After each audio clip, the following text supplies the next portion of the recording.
You're watching The Experience, Comic Culture and Sales. Streaming live daily to Facebook, YouTube, Twitch, and Twitter. 2, 1.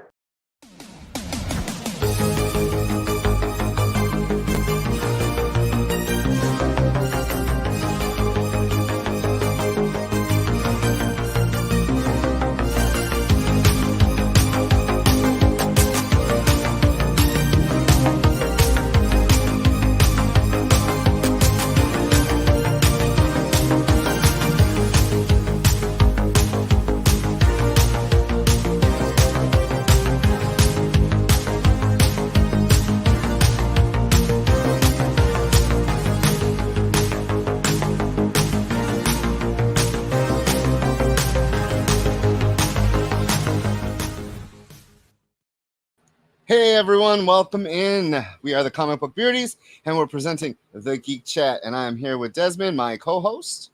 Hello, everybody. We were off last week, but we're back this week, and we have a little bit of a show change for you. We're not going to be reviewing books this week because Des just got in the other day and didn't have time to pick up his books. Yeah, but we have a great show for you lined up. We have a special guest in the Hey Phil. We have a special guest in the third segment. You are watching us on The Experience. Be sure to like us on YouTube, Facebook, Instagram, Twitch, and TikTok. And on Facebook, go to the Comic Book Beardies, give us a like and follow us, and then head to the Geek Chat, give us a like and a follow. And go to comicshoppingexperience.com and sign up for the mailing list so you know everything that's going to happen on The Experience. Wow. How was your trip? Hey, Paul. Hi, Paul. Well, wow, you just kind of ran through all that. Yeah. So I did pick up my comics, though, just so you know. Did. I did pick up my comics.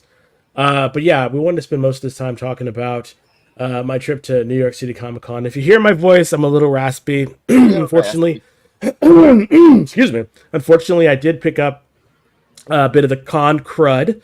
No COVID, just the con crud Good. From New York City. As far from New York Comic Con. It's not New York City Comic Con, it's just New York Comic Con. They get very pissed when you say that. But yeah, it was fantastic. I had never been there before. I've been to Comic Con for many years in the past and loved it. Yeah, no COVID.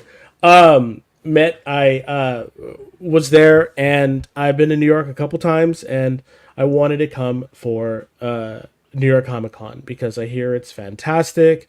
It is technically the largest comic book convention in the Northern Hemisphere. Technically, this is true, and that's by size. You know, the Javits Center where it's held is actually larger than the San Diego Convention Center. So even though it is bigger, I honestly believe the San Diego Comic Con offers a little bit more as far as showbiz talent and stuff like that. So you really kind of have to decide when you're going to the two of them, you know, which one you really want to see, because New York Comic Con had a lot more. It was a lot more focused on comic books and artists. Their artist alley should be. Yeah, their artist alley was twice the size of Comic Con's artist alley. It was amazing. There were so many different artists that I was able to meet and talk to. Artists that never go to or haven't been to Comic Con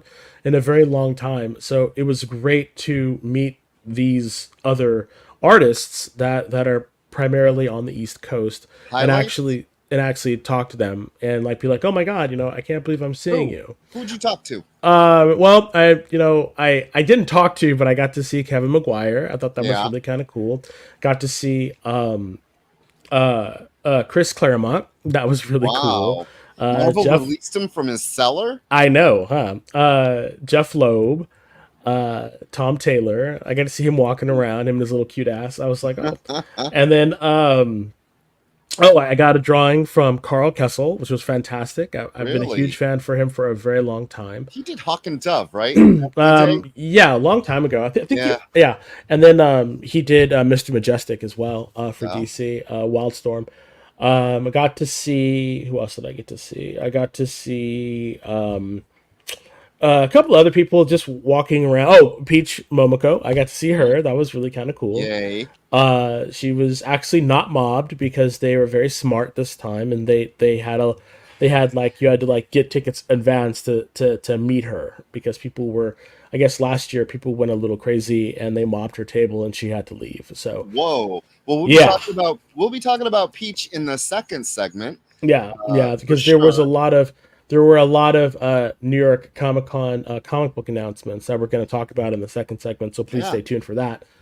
The exhibitors I thought were there. There were not a lot of studios there. You know, there were animation studios like Bandai and Toyo, sorry, and a couple of manga type publishers.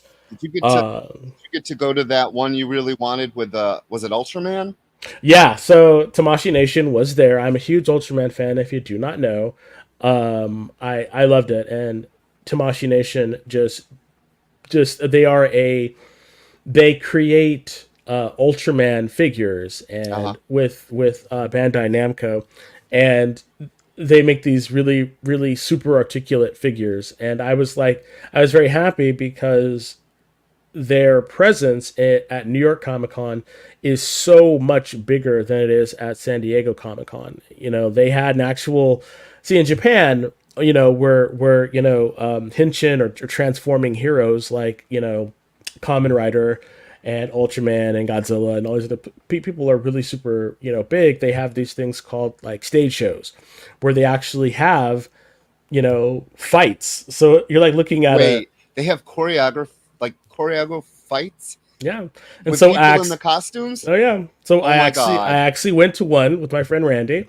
And it was amazing. We got to see the newest Ultraman Blazar, and his Blazar, and his sort of pseudo sidekick, Earth Garon, which is this giant robot dragon, kind of looks like Grimlock and stuff. And so they're fighting this evil, Yapple monster and all these other monsters, and they're running around doing flying kicks and stuff. It was amazing. It was so much fun. They had the American voice cast there.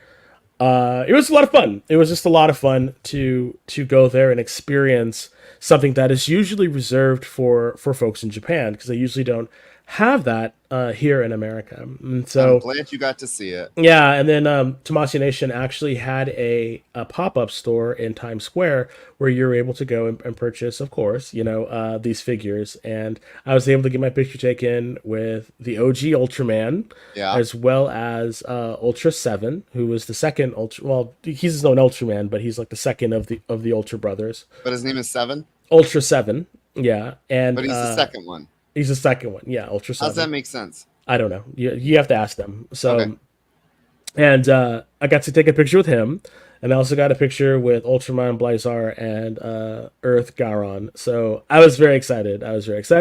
I spent way too much money on Ultraman figures. I got some stuff for other people, which was great. I love going to these things and buying stuff for other people. Yes, I got something for Rich as well. I got a few things for Rich actually. So so I got some stuff that you weren't expecting. So you have to let people know once you get them. But the exhibitors were really nice. A lot of them were really cool. I saw a lot of different people that I don't normally see, which was a lot of fun because a lot of people have various different things to offer. Yeah. So but it was a lot of figures, and a lot of another thing that was really amazing is so if you've ever been to a traditional like convention center or a traditional convention at, like Comic-Con or Emerald City Con. Paul just commented. Oh, stop that. Yes. Okay, so the one thing you notice is most of the time the food is terrible. Thanks, Jen. It's terrible. Well, not at New York Comic Con at the Javits Center. So at the end of the rows, encircling all of the convention floor, they had pop-up food vendors. where you could get anything you wanted. It was amazing. They had anything. Yeah, they had dumplings, they had sushi, they had burgers, they had ramen, they had pizza, they had all different types of foods that you could get. It was crazy the amount of foods that you could get on the show floor that were amazing, and the prices weren't that bad. And then underneath, when you, because it's like a it's like a 5-story actually building, and underneath they had this kind of driveway where you drive down, and it's like a loading area. And in the loading area, they had actual food trucks that you could go and eat at. It was fantastic, and if you've ever been to Comic-Con, it's all, bricked in, and there's no natural light or anything. Nah, there's all these nice open windows. You can see the sky. Wow. It was a beautiful day, except for Saturday. Saturday it rained like crazy, but other than that, had a fantastic time. Another thing that was very interesting is it wasn't exclusive driven. Sure, Funko was there, and there were a couple of exclusives, but it wasn't like the mad dash that it is at Comic-Con. You can actually go there and buy stuff. Like the Marvel booth, the actual Marvel retailer booth that you could go to was actually not mobbed. It's just like a totally different mindset while you're there than it is at Comic-Con. It's just great. Oh, hey, welcome, Make Two. Thank you for checking out our show. Hope you like it and stay and enjoy it. Right now, we're talking about my experiences at New York Comic Con. I went this past weekend. This past week, actually, I was there for all 4 days. Although I do want to emphasize that I am getting older. I am getting older, and the thought of going to a convention for all 5 days or all 4 days, 5 days if you go to Comic Con. Wow, it is a daunting task nowadays. Like I'm not a teen, or I'm not a young buck anymore. So I tell you, when I was there Thursday all day, it was great, fantastic. Friday, I was there. I was there. By Saturday, you were like, I want to go home. By Saturday, seriously, like we got there because we were getting there relatively early. We started at like 10, so we got there, and the good thing about it was a lot of the stuff that I wanted to see was during the morning, so we had to get there earlier. But I tell you, come around 2:00, it was a wrap. It was a wrap, sir. So if I go again, which I probably will, I definitely would. I'll definitely go maybe for Thursday and Friday and skip Saturday and go see the rest of the city because I've been to New York, specifically Manhattan, 3 times, and I've really only seen like from the bottom, because we stayed in Hell's Kitchen, so I've seen the bottom from like Midtown to like gotta go see the rest now. Yeah, I've seen like maybe the little bit of the Upper East Side. Coog wants and then to know all the way down. if you saw the Kingpin. No, I didn't see the Kingpin, unfortunately. No. So he was not there. Make 2 used to play as Ultraman as a kid. Did you used to? Yes, I did. There was an Ultraman cartoon that came out in America, and I think it was funded in conjunction with Hanna-Barbera. And I used to rent it all the time. I used to make my mother rent it all the time, the VHS copy, and I loved it. I loved watching Ultraman, and so I got introduced as a cartoon because I was an 80s kid. Yeah. And I loved a lot of cartoons, and so I watched the Ultraman cartoon over and over and over again until I finally figured out what Ultraman really was and where I could get more, and then I was addicted from then. So yeah. And so this is how addicted he was. He threw a graduation party, and Ultraman was in the background for the entire party. Yep. I have a huge Ultraman collection of the videos. I bought a ton of Ultraman figures. I have an Ultraman. I have a collection of Ultraman movies as well as TV series. So I'm a huge Ultraman fan. I have multiple artists that have drawn me pictures of Ultraman. Daniel J. Warren, I have one by who did Ultraman Ace. I have a Ultraman Ace by Ryan Otley. Got an Ultraman Ace by Wow. Carl Kessel. So yeah, Wow. so So I'm a the big Netta fan. says USA didn't have that. It was a breakthrough. And Yeah, I have to admit, I am unaware of Ultraman, sadly. I did not know anything of it until Marvel had put out that Ultraman miniseries. yeah, and they were actually not that bad. They're actually not that bad. And if you really want to check out a really good retelling of Ultraman, you should definitely watch the Netflix series. It is three seasons. It's complete. I think there were like 10 episodes each, but they're definitely worth it. And it's done, so you have to worry about it. And that's all you're getting for your birthday and Christmas, as Thanks, dear. according to Paul. So, Uh, but that's my experience. If you have the opportunity to go, I say do it. You're not going to regret it. It's a lot of fun. Plan maybe it. I'll join you Go. next year. I hope so. I think it'll be a lot of fun, and it's very easy to get around New York. And since you're from New York or the New Well, York I'm greater from New the York area, sticks in New York, not the yeah, cement. yeah, you're from Snoggis, so Sausages, an upstate New York. So Syracuse. Syracuse, there you go. Tried. Yeah, but one good thing about New York Comic Con is that because it's not so hammered by stars, you can really focus on the comics that are coming out, and there were a lot of comic book. Hi, Kenneth. Hey, Welcome. Kenneth. There was a lot of comic book announcements that we are going to talk about in our next segment, and we're going to start that now with Yeah. with I just the. want to say Go ahead. to make two. I wasn't crossing arms shooting lasers. I was doing more the superhero running around the house in a cape and a mask, fighting crime. With your tiara, trying to spin around and turn into Okay, Wonder I Woman. didn't want to say that, but yes. Yeah, yeah. Your dad getting mad, but your French cut.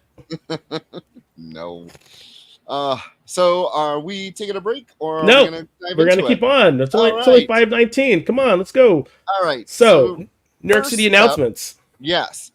You want to do the Ghost Machine first? Let's do it. So, looks like a lot of folks. It's really funny because like they released all these comics and then decided that they were gonna do Shared universe. a shared universe, which I So thought let's was tell really everyone what it interesting. is first.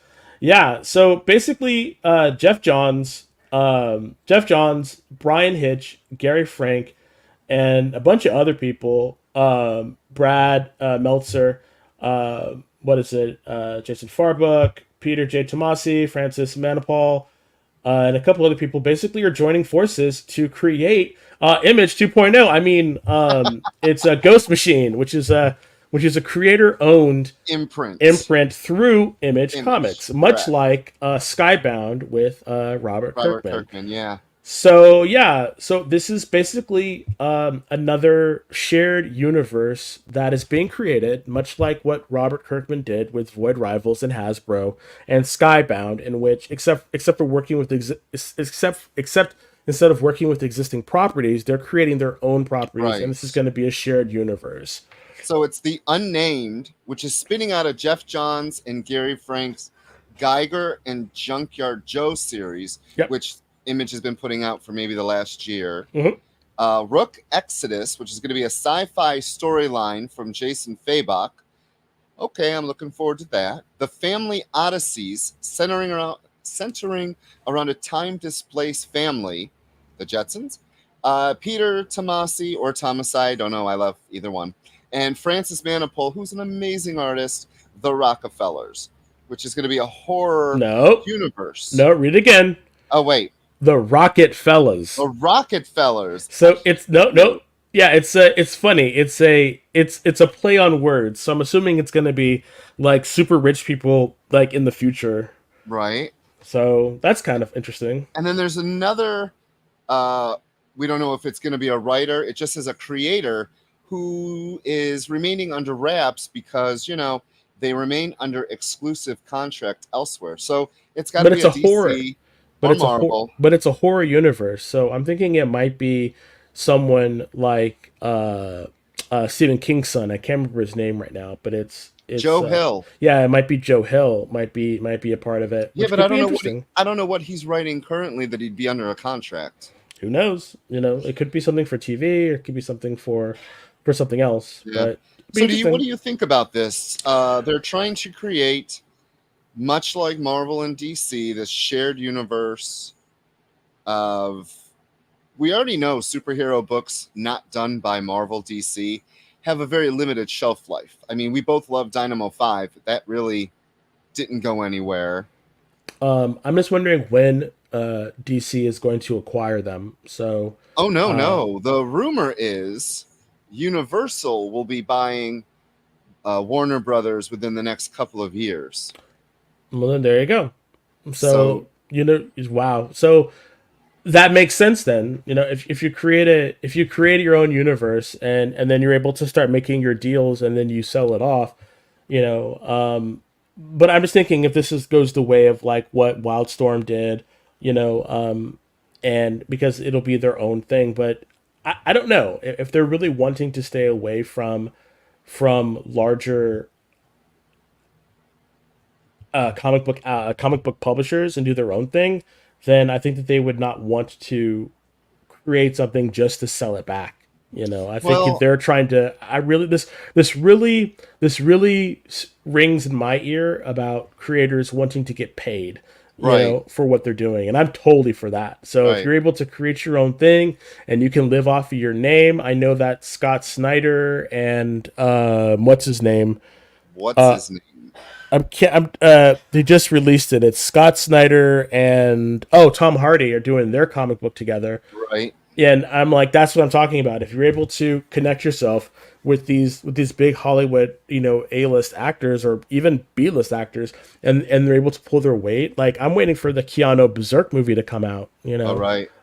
So this is a way to fast track those ideas and circumvent Marvel and DC. That way these people who were actually laying the ground floor for these TV shows, for these movies, for these multi-million-dollar franchises are able to, have more say and get more money for the creative work and output that they're doing. So I am all for this. So Frank, get your money. I'm a little apprehensive about Jeff Johns, given some of the rumored stuff about his involvement with movies and him being a little bit self-centered, about that stuff. So part of me is a little like, ugh, with his name attached to it. But I think that there's going to be enough people in there to kind of, make him, lessen his impact on the whole thing. So I'm excited for it. Bring it. So my whole thing is Image, since they started, has always been about creator-owned properties. And it seems that Image has become just the publishing arm, not so much like DC and Marvel. I'm glad these guys took to Image to do these, because if they didn't and they created them for Marvel or DC, they would not own the rights to any of these characters. And we already know how the creators don't get paid once something hits the movies, the TV. So I think it's a good thing to go through Image. Yeah, and I really agree with what the Experience said in the comments. Let's see. They say, I personally think that Keanu wanted to do the comic and the video game so he could be in an action story without him having to bust his ass doing stunts. That's exactly right. Seriously, and that's what's so cool about this is these folks who are super A-list actors are like, look, y'all can just take my likeness, throw that stuff in a video game or whatever, and I'm getting paid, and I don't have to do anything except for some motion capture. Hell yeah, sign me up. Nicolas Cage did it. Idris Elba did it. So you're gonna start seeing a lot more of these stars show up in video games because video games are just digital movies when you think about it, with a lot more interaction. So I'm just surprised it's taken this long for these two genres to meet. And so in the future, you might have interactive movie and video game tie-ins where you actually see like you'll be playing a Marvel movie, So basically what you'd have is you'd have Spider-Man, Sony's Spider-Man 2, which is coming out, and then you'd be able to play that movie. Are you getting it? You would make decisions for Spider-Man in the movie, except for what you're seeing. I'm thinking that's probably what's going to happen next. Are you going to get that Spider-Man game? Oh yeah, definitely. The first one was amazing. The second one looks even better. So yeah, it's going to be spectacular. Here's hope. Isn't that what Telltale does? I don't know what that is. Yes, Telltale's another studio that does much more. They do much more not point and click, but it's much more direction oriented. Not direction oriented. It's much more story driven content. What you're thinking about, what really is this more like is the stuff that was done by, I can't remember the name of it. During the break, I'll look it up, but it was by this company that did The Quarry, and they're the ones that are doing motion picture captures. Because what's this guy? The guy who won the Oscar for playing Freddie Mercury was in one of them, and he was Rami the villain. Malek? Yeah, Rami Malek was in one of the video games, and it's like a movie. It's like a movie video game where you make choices, and there's all these different endings and stuff. It's basically choose your own adventure with a movie video game. Correct. Wow. Future. It's really interesting. So before we go to break at 5:30, we wanted to give you a little update about what's coming up, so you guys can stay tuned. We're going to be talking about the new Ultimate Universe line of comics that are coming out. A lot of stuff was mentioned about that, and I cannot wait to talk about that. Another really great thing is Dynamite is teaming up with Warner Brothers. We're going to talk about that. So, and then we also at 6:00 we have an interview that we can't wait to share with you. We've been wanting to do this for a very long time for the Geek Chat, and now it's finally here. So definitely stay tuned for all that. And yeah, so thank you so much for joining us, and we'll see you in a couple of minutes. Why was Princess Zelda sad after watching a bunch of YouTube videos? She couldn't find the link in the description. We'll stop if you subscribe to our YouTube channel. It's super easy. Click subscribe and click the bell when you do. And thanks for supporting the EXP.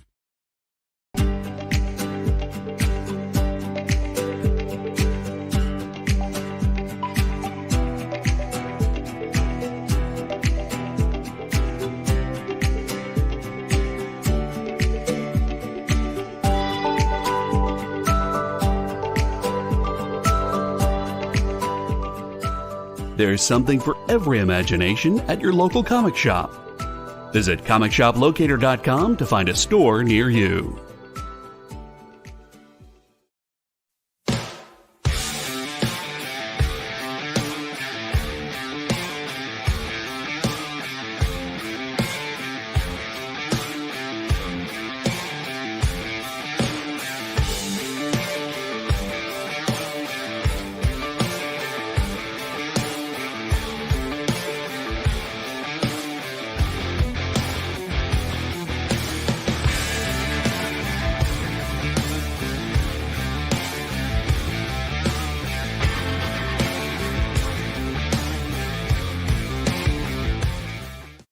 According to a statistic that I just made up, people spend 4 hours a day changing the television channel. People who watch The Experience don't do that. Save yourself a ton of time by tuning into The Experience and enjoying our new original programming 7 days a week.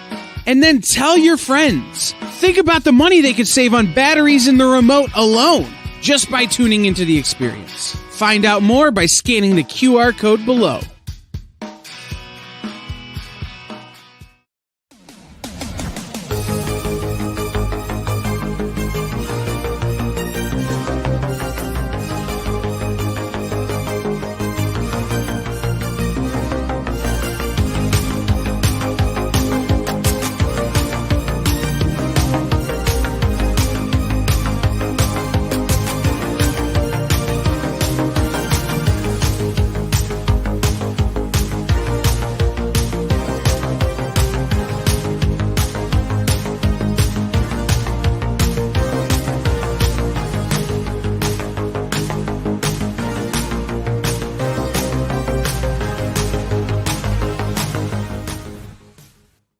Hey everyone, welcome back. You are watching the Comic Book Beardies presents the Geek Chat. I am Beardy Rich. And I'm Blackbeardy Desmond, or Blackbeardy Desmond. I remember when you were Baby Beardy. Baby Beardy, yeah, a little bit more. Oh, but I found out what that video game series was called. It's the Dark Pictures Anthology by Supermassive Games, and they specialize in these interactive horror sort of games using actors. It's really kind of cool. Sean Ashmore did one.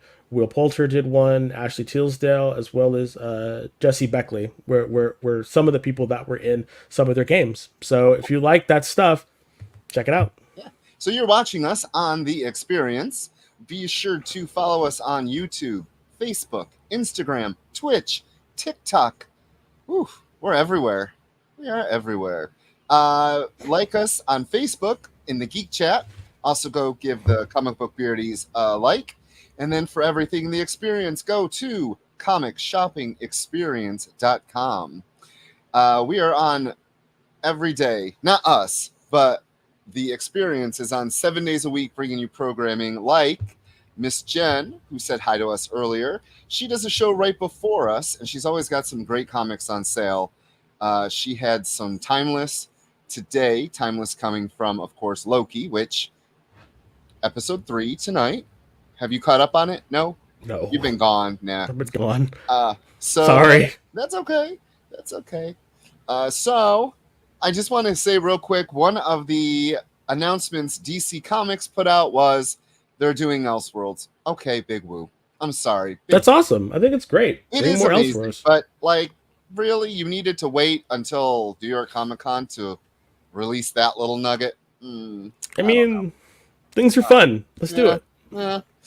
So one of the other things that was announced was Warner Brother is going to team up with Dynamite Comics. And in February, I'm very excited. We are getting a brand new Thundercats comic written by Declan Shalvey, who you might remember I thought he started out as an amazing artist who now has switched over to writing. Other books that they will be doing are Powerpuff Girls, Johnny Quest, The Wizard of Oz, The Flintstones, and I'm really excited for the Lilo and Stitch because I love me Lilo and Stitch. We Bear Bears. And We Bear Bears, yes. I'm zero clue what that is, but you never watched the show? It's so good. I have not. Yeah, it's about these 3 bears who live in like a. You ever see what is it? Lord of the Rings. How the Shire like built in those hills. They live in like a little house in Central Park, and that's where they live. And there are these 3 bears that just kind of run around and get into mischief, and it's just fantastic. Such a great show. Are there other animal people, or is it? They run around with humans all the time. There's these bears that do weird human stuff. So they're brothers, and they just kind of hang out, and it's a lot of fun. So, wow. But I'm interested in Thundercats. I am very interested to see what they're going to do. So, what if Yogi the Bear was a trio of anxious millennials? It's set in. Sorry, I totally thought it was set in New York, but it's Golden Gate Park. All right. But yes, the experience says, what if Yogi the Bear was a trio of anxious millennials? I could see that. Although I guess like Ice Bear, the white bear, Ice Bear, he's not really anxious. He's like the chill one. It's Panda's the crazy one. But you should watch it. It's on Nickelodeon. Oh, it's on Nickelodeon. Yeah, just watch it. Are you looking forward to any of these Dynamite books? Thundercats. I really want to see what they're going to do with it. Like, are they going to keep it classic? Are they going to do a retelling? I know that some people who are, from that era, of that age group, of which you're much older than, so you have to worry about this.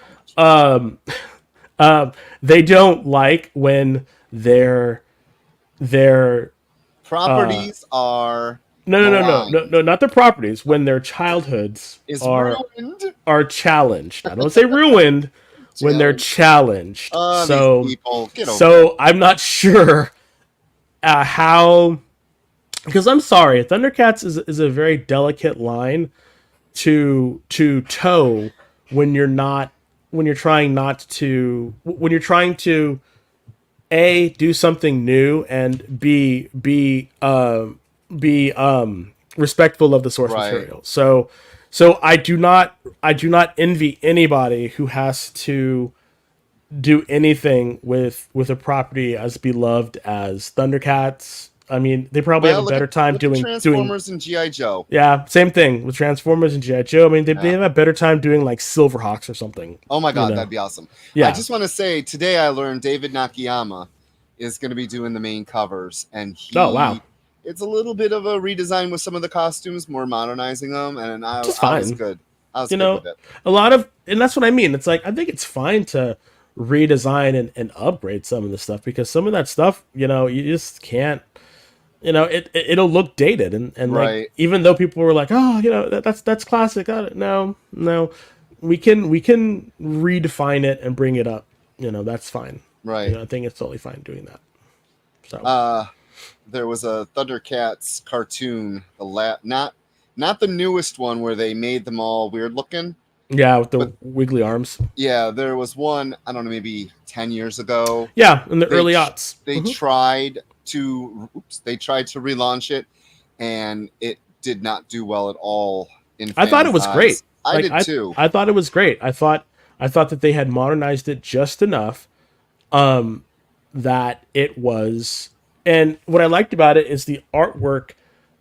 The artwork was actually good. It wasn't this like frenetic. What was that? Like the new one, yeah. It wasn't this sort of like, but again, I think there's certain titles whose art style that really works, right? Like Gumball, like Adventure Time, Steven Universe, like that stuff works for that. But if you already have an established IP like Thundercats, I don't think it's a good idea to stray too far from what the core look like, right? But a simple updating of their look is totally fine, in my opinion. But again, these people get really crazy about and getting their feelings about their childhoods, and right. I really hope the best. I'm really hoping that Dynamite switches out of Diamond and heads to a different distributor. That way I can get, all the variant covers. Yeah. That would be sweet. Yeah. Speaking of, hi, Thomas. Hi, Thomas. Speaking about people getting a little in their feelings about stuff, the new Ultimate Universe comics were announced, and while they all look great, I am really concerned about Peach and Momoko's X-Men. Why? Why? Yeah. Because I do not know how people are going to react to a much more painted Japanese, a much more Japanese or Eastern style of X-Men. I don't know if people are going to resonate with that. So do we. Yeah, I love comics too. I don't know, and having them and having her focus on armor as the main person. I don't know. I don't know if that's going to resonate with people, and I'm worried. Did you read her Demon Days? I read some of them, and I thought that they were really good. Oh my god, Demon Days was amazing. Yes, she has done interiors before. Yeah, she did. So Demon Days was a mini series of a bunch of number ones, and she told the tale of Yuriko finding basically what I thought it was Ogun's jaw, and she was an Oni, and I had to look up what Onis were. It's a demon. It goes really heavily into Japanese. I don't know. Would you call it folklore? Folklore. Oh yeah, it's Japanese. That is what the whole series was about. Yeah, but it reimagined the Scarlet Witch. It reimagined Black Widow. It reimagined the Hulk. It reimagined Venom. Mm-hmm. I was really excited when we found out Peach Momoko was going to be on X-Men, and her main focus is going to be armor. Yes. Which I think, okay, let's do this. And she's also going to be creating some new characters along with previously established ones. Yeah, and her quote. Sorry, go ahead. No, go ahead. No, I'm just saying. It's just her quote is really like she I think she understands, because she says, "I'm very careful in delivering the unique X-Men mutant elements while still being true to my vision and voice." Right. So that to me says, okay, she understands, what the history of the mutants are, and how can I tell a story tell a story in my own voice, Right. you know, within this much larger narrative of the Ultimate universe. So let's talk about that real quick. The Ultimate line was established. It went on for 10 years. And I have to say, I read pretty much all of it. Yeah. And it did go down in quality those last couple of years. And they really did try.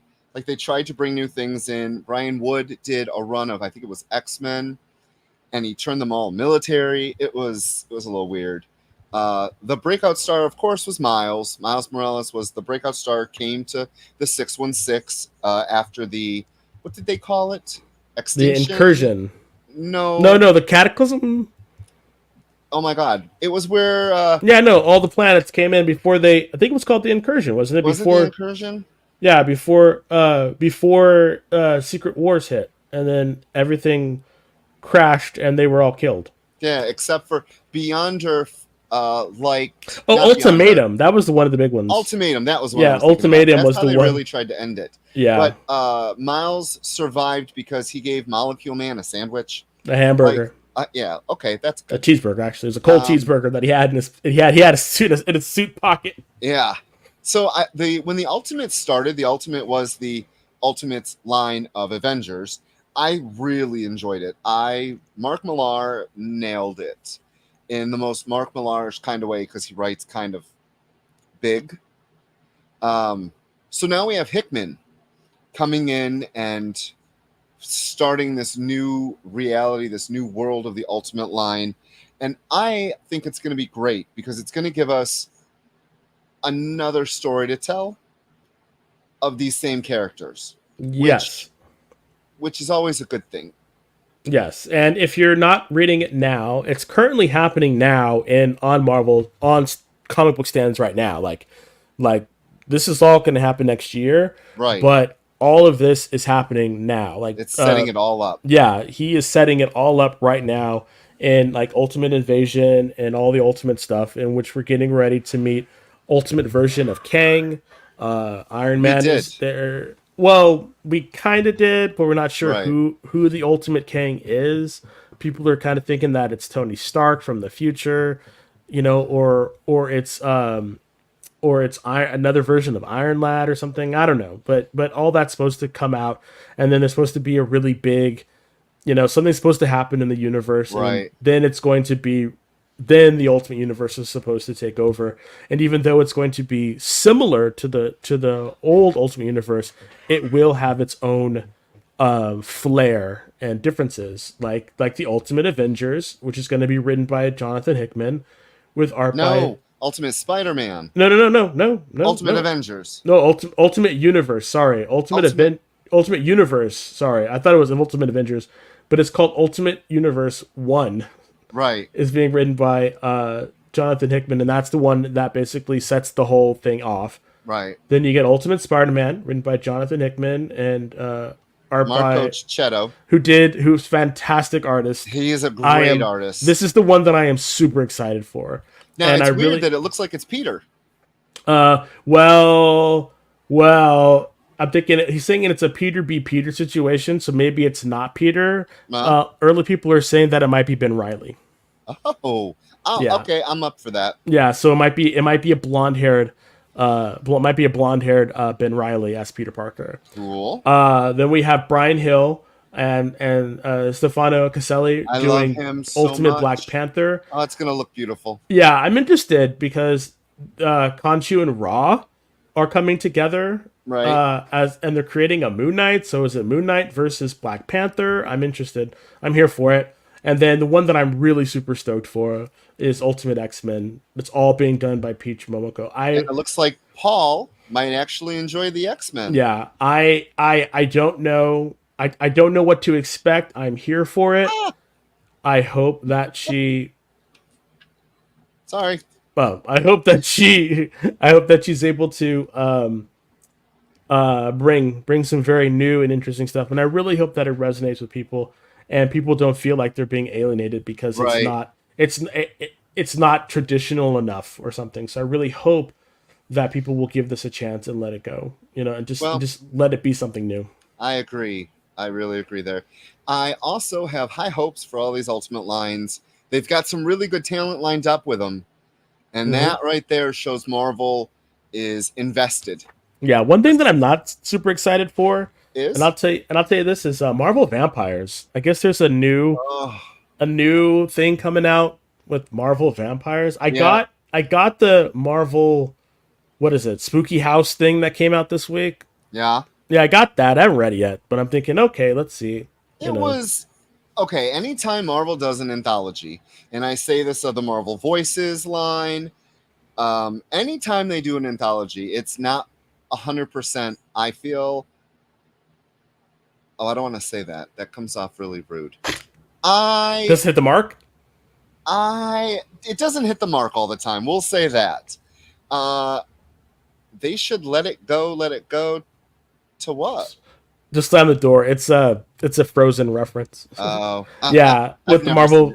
Well, I mean, I think maybe they're thinking that because DC's Deceased or whatever their thing with the vampires did so well, maybe they'll do it. They already had a hit with zombies. The thing that really kind of pisses me off about the whole situation, and this is just me, going back in the Wayback Machine, being a really old man, and I've reading comics for a very old time, for a long time, thinking that didn't Doctor Strange, didn't he do a spell that killed Dracula and got rid of all the vampires in his series a long time ago? And they just kind of retconned the hell out of that. Didn't say why it didn't work, didn't say what happened, but the same with Jubilee. Yeah, because she's not a vampire. She had the medallion, and then they did this whole thing. Well, didn't she die and she was resurrected, and that's what cured her, right? Yeah, but I mean, but they didn't say anything about.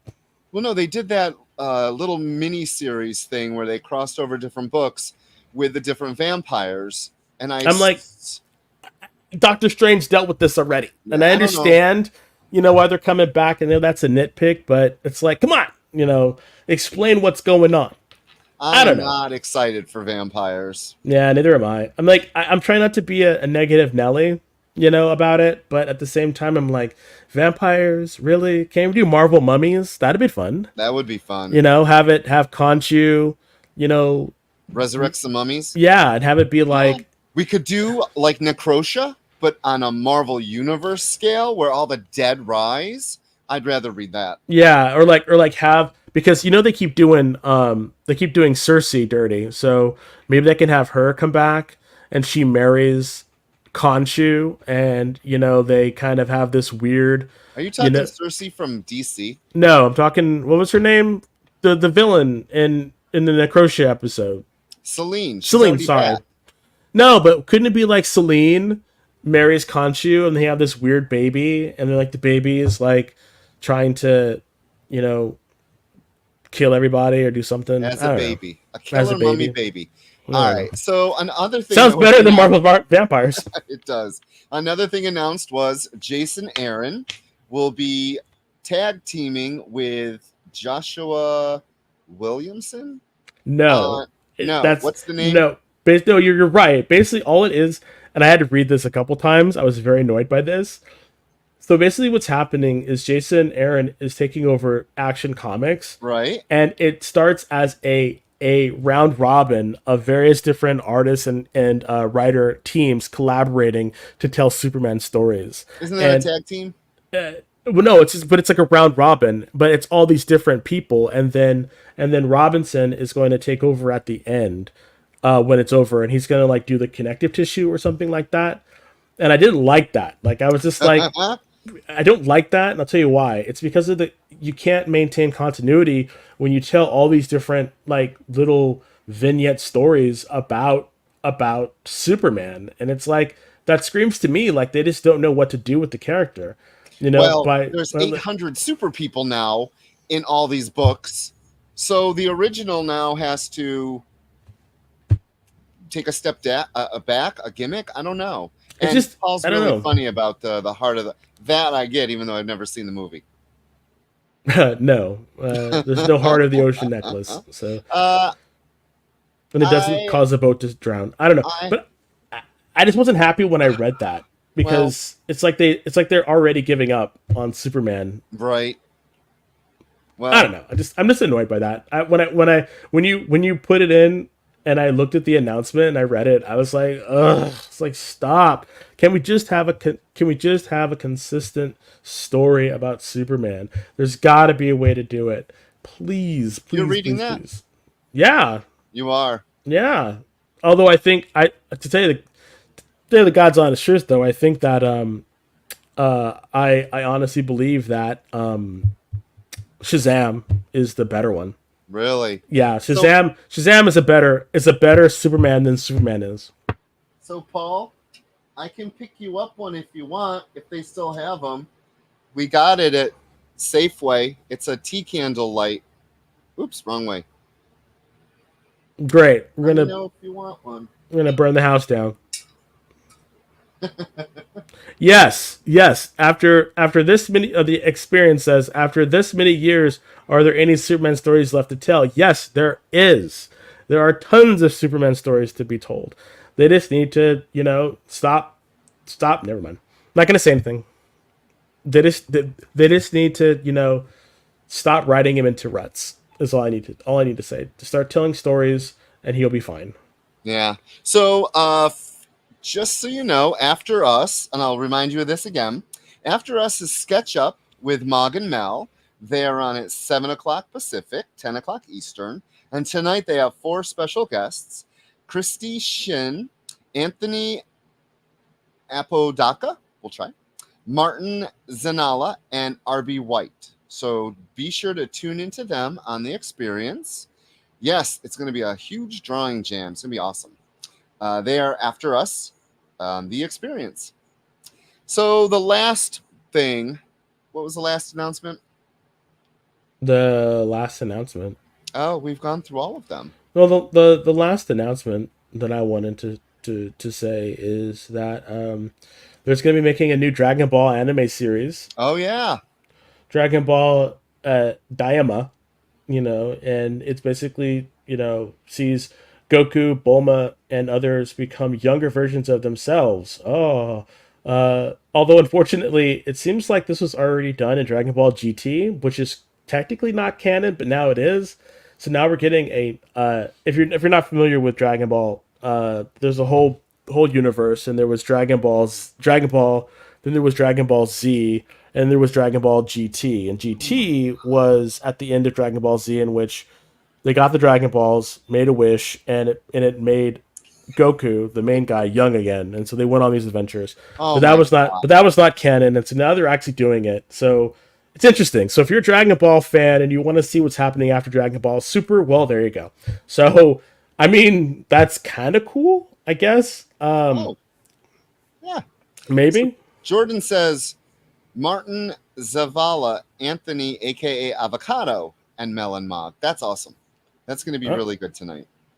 That's gonna be really cool, actually. Wow. So I am excited because DC is going to reprint Batman number 428, the issue that killed Robin.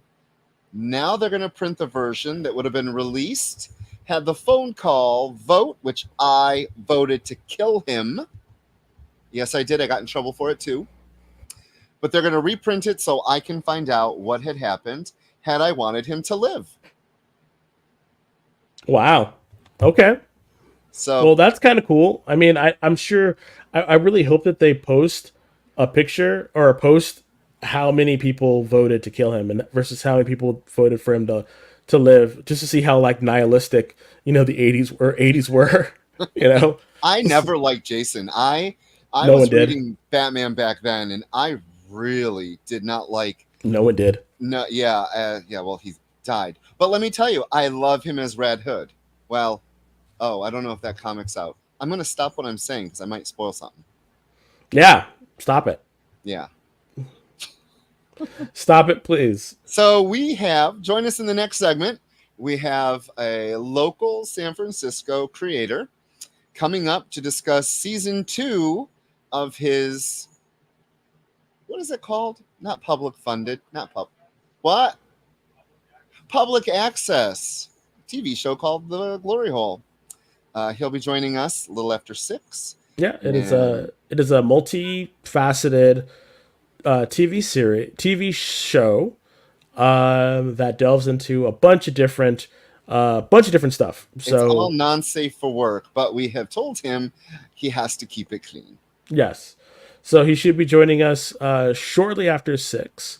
So a couple of other things that have popped out that we want to talk about is one thing that I'm actually excited about is Apple TV Plus is debuting its new series, Monarch, Legacy of Monsters. Yeah, and we watched the commercial, the trailer for it. It's Godzilla, folks. It's spiny Godzilla. His tail looks awesome. Yeah, it's Godzilla. So we got to see a couple of things. They were showing it everywhere. If there was a big screen at New York Comic Con, they were showing it. And as a Toyo fan, as a Godzilla fan, I am super excited for it. I don't know how much of the green guy, we're gonna see, or the Godzilla we're gonna see, but I am excited. Almost excited as the new Godzilla movie that's coming out in December called Godzilla -1, which is another Godzilla movie in which, the big guy comes out swinging. It's probably going to take on another evil kaiju, and there's going to be battling and stuff like that. So I'm excited. I think that not all of Apple Plus's stuff hits the mark. Yeah. But I do think that this one's going to. I think it's got some pretty good talent behind it. I'm a fan of John Goodman. Yeah, we saw he was in it. Yeah. I think he gets trapped on the island, so I'm kind of worried about it. So, but yeah, I really hope that this leads us into more movies. Right. But yeah, so the new series will happen on November 17th. It's a 10-episode series running weekly through January 12th. Awesome. So make sure that you make sure that you stop and join us and watch it. Are you going to watch it, Rich? We do not have Apple. Oh, I don't. Remember, we are not part of the iHive. Yes, you are not. Well, hopefully you'll get it, and Maybe. It'll be a lot of fun. But real quick, I just want to tell you about a show we have started, and we're obsessing over it. It has nothing to do with comic books, but it is a book thing. It is The Fall of the House of Usher on Netflix. Yeah, everyone's raving about that now. Oh my God. It is. So we're trying to get through this season of American Horror Story, and I don't care about it. So we're now 2 episodes behind. It's so bad this season. It's so bad. And we had a couple friends and coworkers say, hey, you should watch this. And we watched the trailer, and I'm like, this looks like utter junk. Oh no. The trailers do not do it justice. It is really good. I had to turn away for a couple scenes because I don't like anything happening with animals. But it is so freaking good. I highly recommend it to anyone. Netflix, it's 8 episodes, I think. It's so good. It's so good. And on that note, we are going to break. Stay tuned. Did you know that every experience show, including some exclusive content, streams on Twitch? Check it out. Twitch.tv/the_EXP. Or just scan that QR code. What if Hans Gruber from Die Hard had to battle the Joker from Batman the Animated Series in a dance battle? Or who would win in a race between Baby from Baby Driver and Snidely Whiplash? If Austin Powers and Shrek found themselves in a hot dog eating contest, who would emerge victorious? These are the questions we talk about on Nerd Killer Warfare. Debate the most absurd questions you've ever heard in popular culture. Register now by scanning the QR code or visiting bit.ly/EXP casting. Comic Collectibles is a pretty straightforward show. You got Rex here, he sells the comics, and you got Rockin' Robbie, he knows about the comics. And finally, John, well, no one really knows what John does. I mean, don't get me wrong, he's a great guy, but he just keeps showing up. Come to think of it, I don't even really know how he gets in here. Anyway, awesome comics, rare books, rarer signatures, slabbed books, and amazing cover sketches by Ken Hazer and others. Simple formula, you want the comics, you buy the comics. To sum up, Rex sells the comics, Robbie knows the comics, and John, who might possibly be a ghost. I mean, seriously, has anyone ever seen him show up or leave? Comic Collectibles with Rex and John, Mondays from 6 to 8 Eastern on The Experience. Comic Culture and Sales.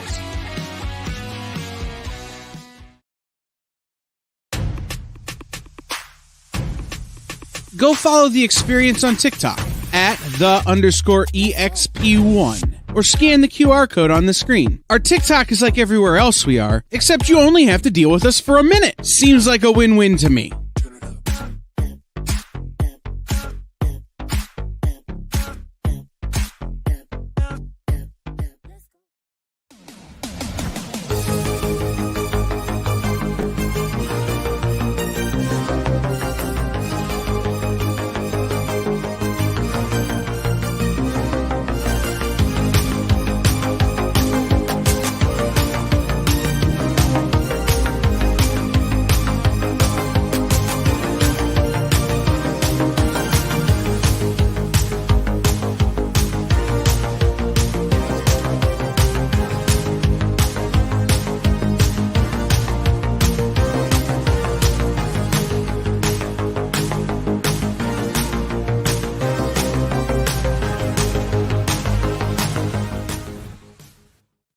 Hey, welcome back. You are watching the Comic Book Beardies presenting the Geek Chat, and you are watching us on The Experience.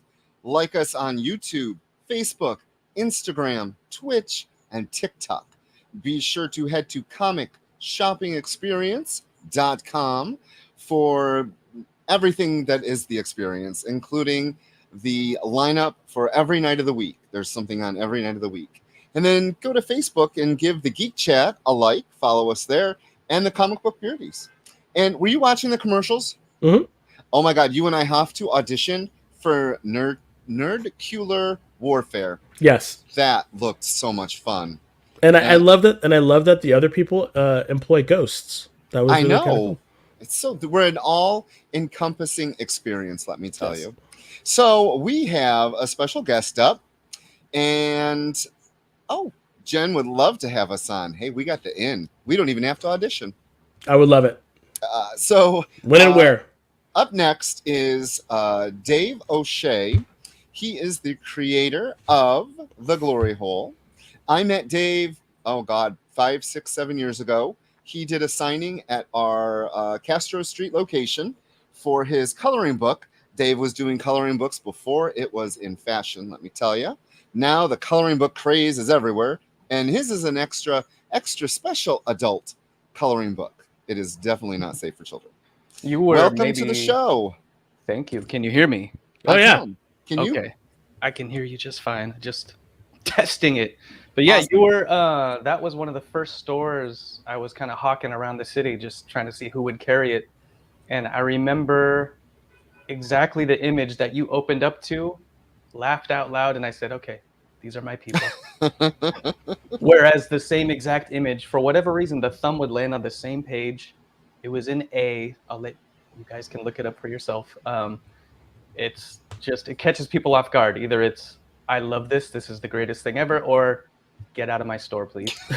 So tell everyone the name of that book. Billy and the Easter Bunny's Adventures Through the Alphabet. And where can they get it? I'm sure you could find it for like $1 on Amazon at this point. They owe me a lot of money.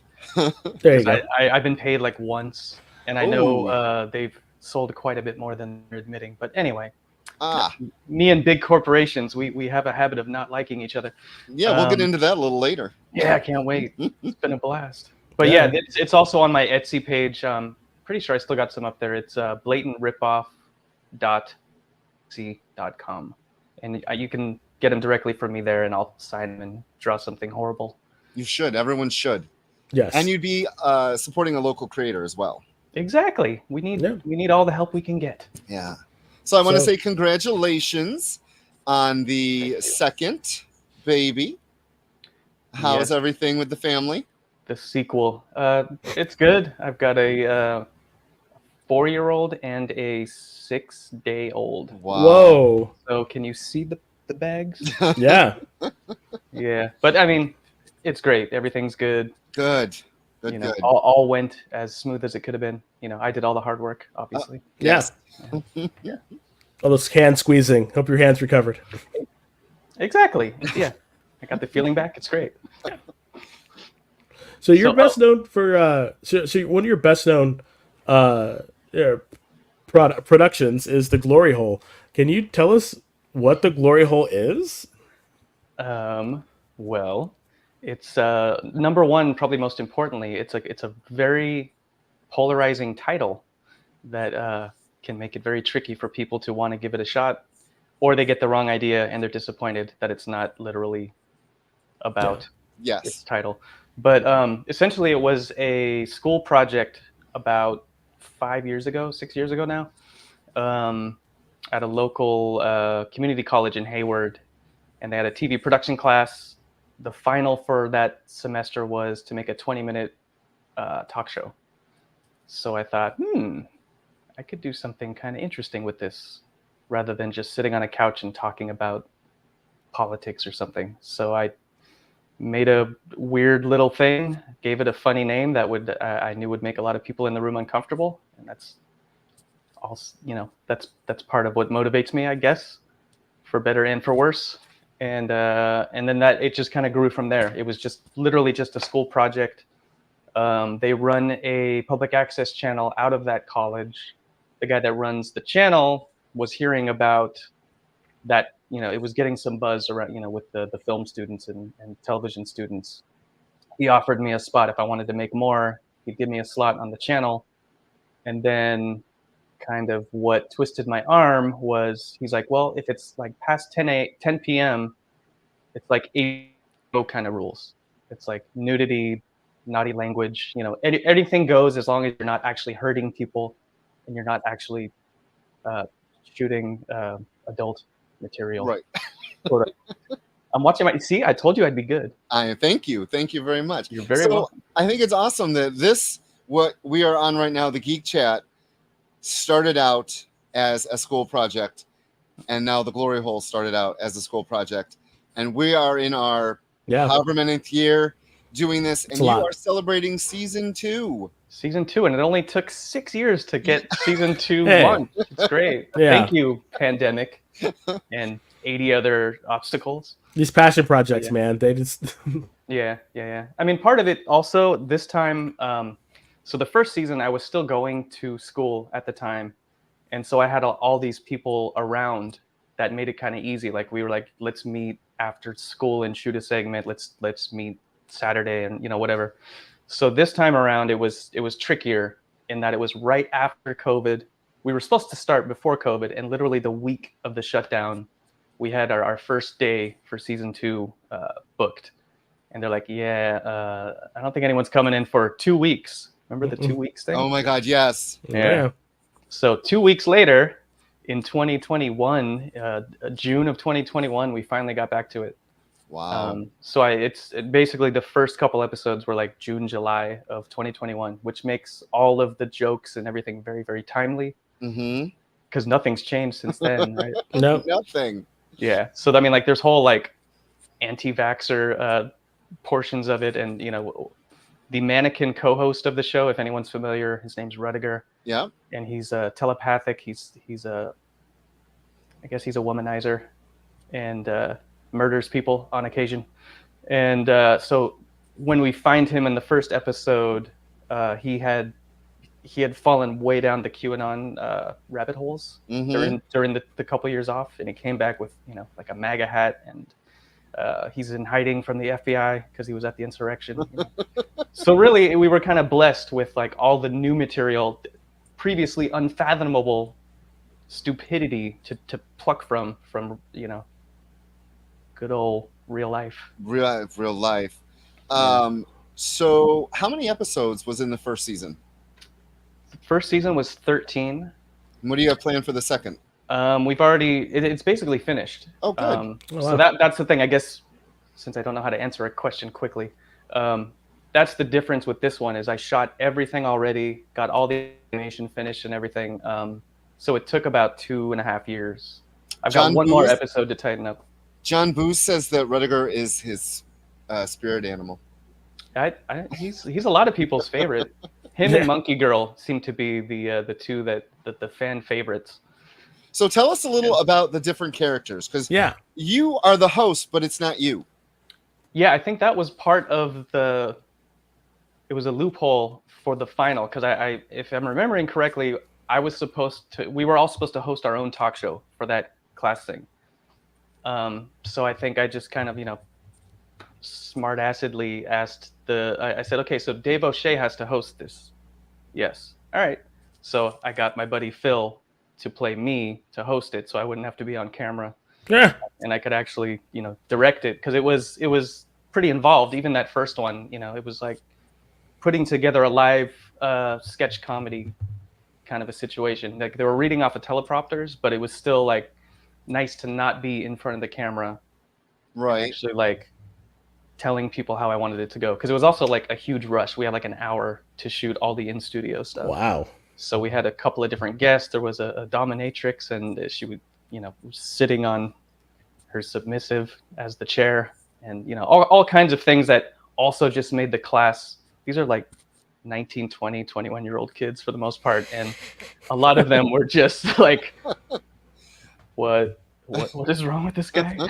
I'm also twice the age of everyone in the room, so it's like there's all kinds of fun stuff that just came with the generation gap, and just half of them had never heard the term glory hole. I'm like, oh, look it up, you like it. So I'm dying to know, what are some of your influences? It's a great question. Oh, D-Biter. Do you know D-Biter? Oh, yeah, he is D-Biter. He's pro wrestling character. I never even answered your question about the characters, and I apologize. No, that's okay. There's a lot going on, but influences. It's hard. I get inspired by movies. I'm kind of like a bit of a horror geek, but stuck in the 70s and 80s for the most part. Yeah. Okay, so let's bring it down then. What are some of your comic book influences? I don't necessarily have any, which really? I thought you belong here. No. For some reason, I thought, like, I always pictured you as someone who would really love like the old EC Crazy Comics or Creep Show type stuff. I mean, I loved all the movies, and I was I was obsessed with Tales from the Crypt when it was happening, and I was, I think, exactly the right age, like when that. Yeah, so was I. Yeah. Yeah. So, but yeah, I never did a whole lot of comic book reading, but I was always an artist, and I always drew. People always told me I needed to draw. You drew your book too. Yeah. Yeah. So that was, and then when I was bringing that around, everyone was like, "Oh, you must be like a big R. Crumb fan." I'm like, "Who?" And, I didn't know. I was just completely oblivious, and they're like, "Oh, no, your stuff's very similar." Like, I guess aside from the racist parts, tried my best. But yeah, so yeah, not a whole lot, but mostly like movies, and I'm inspired by music and whatever, but like sketch comedy kind of stuff, which technically I guess the show is. Probably my biggest influence that I think directly fed this sort of take on things was Mr. Show with Bob and David. Oh, wow. That was probably the first one that like really, and Living Color. Yes. Prior to that, we were just talking about this on another podcast recently. It was like, there was like in Living Color, Mr. Show and Chappelle Show, like all, forgetting the Dave Chappelle of today, and that's a whole other discussion. But I mean, those three shows broke so much ground, and they really like floored me with like, wow. Because there's like, you could see South Park getting away with like really out there stuff, but they kind of get a pass because it's animated. Mm-hmm. Right. These were live action things that were just like kicking society square in the midsection. Yeah, in the tuchus. Yeah. So the experience says anything with Paul F. Tompkins is magic. What was that a question? No. This, So folks are replying in the chat. Oh, so. Okay. I can't see any of that, so forgive me. Yeah, no problem. Oh, there we go. Yes, Paul F. Tompkins. He's fantastic. One of my favorite things was there the animated. Oh no, it wasn't him. I'm sorry, but there was one part where one of the less upfront character actors on the show was whistling going on a date, and some like animated birds came, and he just stuffed them in his pants, and it destroyed me. One of the funniest, stupidest things I've ever seen. And Okay. I've added an animated character into the new season that's going to be on stage with the live mannequin Wow. and Phil the host. So where can people go to see this, and when? Well, for the time being, it's going to be just on SF Commons Friday nights at 11 Pacific. And you could see it on Channel 29 in San Francisco if you get an Xfinity cable, and Channel 28 in Hayward and like some of the surrounding cities around there. But online, it's Bay Area Video Coalition, bavc.org/SF Commons. Fridays at 11. Occasionally, they screw up and show something else, and out of my hands. But usually, they get it right. They're pretty good. So let's just go there real quick. Sure. So it is not found on YouTube, unfortunately, and you had a very public discourse with YouTube. What happened? Yeah. And don't swear. I know. It's hard. It is hard. This topic in particular, because I'm still pretty fumed. Haven't quite come to terms with all of it just yet, but it was a pretty shocking experience, because as you may have known, when I would post anything from the glory hole, I always censored. Yes, there is nudity on the show, and there's language apparently. I can't imagine that's a problem. It's all over YouTube. But like I knew, okay, if I actually show this boob or this butt on YouTube, I might get in trouble. So I would make a point. Even on the mannequin, I would censor his junk. So it's still kind of a mystery. They say I violated their nudity and sexuality guidelines. And of course, they wouldn't give specifics or anything like that. I sent 3 appeals over a month, and only got any sort of response on Twitter. I did a lot of homework during that time of like other, Trauma had just gone through it 2 weeks prior to me. They got theirs back because like moveon.org got involved. They're like, oh, actually, this isn't that bad. Okay. Yeah. Oh, 500,000 people complained. Okay. But I didn't have the, we couldn't knock the doors down with my 30 glory hole fans. But essentially, I got a hold of somebody within the company through a friend. They did their best, and bless their heart, they really did try to reach out to the various channels that could at least give me an answer, because they just up and terminated the page with no strikes. Wow. And no even strikes? 0 strikes. So the only thing that was happening at the time, I had posted 30 plus little minute to 2 minute best of season 1 things to get momentum going for the new season coming up. And as they're uploading, some of them are saying, we've decided this may be inappropriate for people under 18. So we're putting 18 plus, people have to be signed into YouTube. It had happened a couple other times in the past. I didn't care. I was like, okay. I mean, I know it's going to make viewership much lower, and I'll live with it. I'm not trying to rock the boat. Like, I'm putting some pretty wild stuff out here, and so far, no problems. So that happened on a few of them. There was a new character I had introduced recently called White Jesus, who is, I don't know if you guys have seen any of the clips. Okay, so his whole existence is just to tell humanity that he's just disgusted with you, and he's also very grossed out by his absentee father. And anyway, I posted a video with that character probably a week before this whole thing happened. It was getting a lot more views than usual. Oh. I got a couple of emails, and the comments, it was very strange, because I was like, oh, this one's kind of popular. But I was seeing on the analytics, like the thumbs up versus thumbs down. I was like, it's getting a lot of thumbs down. People are like, and these are not my people. Mm-hmm. So again, I can only speculate. It could have been something to do with that. Maybe somebody was offended, and it's pretty lightweight stuff. But when those people get together in groups and make a stink about things, you end up off the air. Yep. And without explanation. So I'll try to be as brief as I can. But that person that I was in touch with in the company, we communicated for about 2.5 weeks. And, I'd check in every few days. And at one point, they were going to put me in touch with their boss. We were going to do a thread and, try to get to the bottom of exactly what happened. Can we negotiate? Can we, figure out what videos were the offending ones, get rid of them, and it's fine. We could move forward.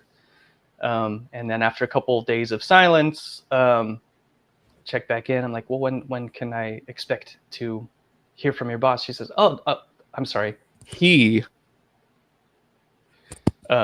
said that they just had a couple more questions before they could put me in touch. Number one, how many subscribers did you have? Oh. And are you a partner? Do you run ads on the videos? They wanted their money. They wanted to know if I had made them money, if I was worth having a conversation with. Oh. And if I have a big enough following to respect. So I told, I was like, at best, a couple hundred subscribers. And no, I do not run ads. Suddenly, the boss was busy and wouldn't talk to me. And then I wrote this a blog, which you could check out if interested on. You have to sign into Tumblr now, but it's rantsofajerk.tumblr.com. It's the top blog on there. And I titled it Seriously YouTube, What the F? And I posted that on Twitter. And on that post, Twitter replied finally, we've looked into it and we've decided we made the right decision. Good luck. Wow. So they were just like throwing shade on top of shade on top of shade. So at least I got an answer. Yeah. All it took was writing this thing kind of explaining exactly what went down. That's the real long version. And it's pretty gross, but I guess it's happening to a lot of people. A lot of people. And it used to be happening to those I actually was on board. I'm like, yeah, they're actually getting people harmed, get them, they don't belong here. And it's like, my thing is that this is just silly art. It's ridiculous. No one's taking any of this serious, I guess, except for the Jesus freaks who were upset that, Jesus wasn't a straight white man. I don't know. It's just sad. I feel really bad. And you hear these stories, about people who live and die by either their ad revenue or their viewer counts. And it's like, it shouldn't really be about that, and I really wish that there was other areas that people could go to, or, real artists could go to that has such a reach like YouTube. So I'm glad that I'm so glad that you still have your, there's a Vimeo page now. Yeah. Which, I've got some of the stuff up there. Again, it's like, it's been around forever, but people just don't know Vimeo. Right. If you send a link directly, they'll check it out, but it's just a lot harder. YouTube's just a part of the culture for better and for worse. Yep. So it is what it is. Starting over. So are there plans for a fine. season 3? I just want to get through season 2 and see if if it has to be like this forever, where I'm doing everything, out of pocket and killing myself for it. I think I'd like to try different things again, because I started out. I made a feature film years ago. That was my first filmmaking project. Period. So this TV show thing, that's a whole other thing. It took me a minute to wrap my head around, like, do I really want to do something where it's like the same characters many, many times? But luckily, I for whatever reason, the mannequin co-host and all the stupid side characters, just like one after the next, started popping through my head. I was like, okay, this could have some legs, and it could just get weirder and dumber, and here we are. So keep feeding it.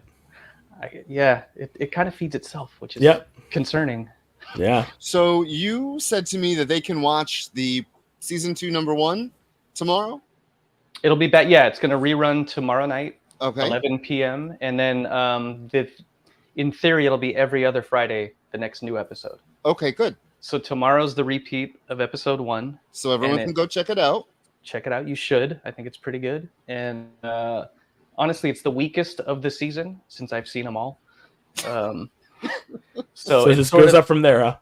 It does, and I was kind of relieved that a lot of people were saying how much they liked it, because I was like, ugh, because it's, after so much time away, to not have some like blasting in your face kind of thing. It was sort of like getting the gang back together. It starts out with like a Rocky montage of everyone working out, getting back in shape for the show. And Monkey Girl had gained about 180 pounds during the lockdown. And, wow. Wait until you see who Monkey Girl is. So she looks great. They just put up places they can find you. So Rants of a Jerk, the Vimo. Anywhere else you want to promote? Anything else you want to promote? That's it for now. I mean, I've got my Instagram page where I'm always putting... Tell what it is. Dumb content. It's Diablo Shay, as you see in my username here, awesome. At Diablo Shay Instagram. That's probably where I'm the most active. It's a fun page. Social media. Thank you. Thank you very much. Awesome. Hey, it is so great to see you again. You too. Thank you for taking the time to do this. Yeah. Oh, I forgot. We're bespectacled tonight. I oh, and I can see you. Look at you guys. You're doing all that with nothing. That's how I feel every time we do it. I'm like, and then I see a comment, and I'm like, well, damn it, I have to put my glasses on. I can't read it. And I'm all, oh, that's what it says. So yeah. You guys look so much clearer now. Wow. Well, there you go. All right. Well, thank you for your time. I appreciate you. And thank you. We'll good see luck you with again. season 2. Yes. Good luck. Thank you very much. Tune in. Yeah. Bye, kids. So that was another great show. Yes. I want to say next week we are back with comic book reviews. We have the brand new Alan Scott Green Lantern, which you were very excited to read. That #1 comes out next week. We have Amazon's Attack. I've already read it. It's really good. You're going to get to read it.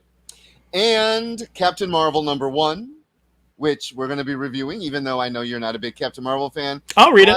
I loved, oh my God, I hit it. Sorry. I loved the last Captain Marvel run when they introduced Binary. It was so much fun. I tried to get into it, but I just couldn't. Yeah. I tried on different occasions, and I was just like, eh. Well, we're going to try to see if the new creative team nails it. I also want to talk about the Sandman and the guy, Jay Garrick that came out this week. All right. So I read Sandman finally, and I can't wait to talk about it. Yeah. And then we'll also have X-Books, because this week was a kind of crappy week for X-Books. It really was. Except for the Iron Man, which was amazing. I cannot believe I can't wait to read Iron it. Man books. But next week we get like 4 or 5 X-Books. It's going to be a jam-packed show next week. Be sure to join us on the experience. Hey, there's another one. I'm Beardy Rich. And I'm Desmond, a.k.a. Black Beardy. And Beardy Cougar's in the back. He says, have a good night. Thank you for watching. Tell all your friends about it. We hope you enjoyed it. See you next week. Do you remember what it was like when you were a little kid and you got a letter in the mail? Now imagine that letter was filled with information about your favorite shows, pop culture questions, links to things you're going to want to see later, and even sneak peeks at upcoming programming here on The Experience. That's what the EXP mailing list is. Every week, we send you sneak peeks, information, and all of the relevant links for all of the shows you want to see. Sign up now on our website or scan the QR code that's on your screen right now.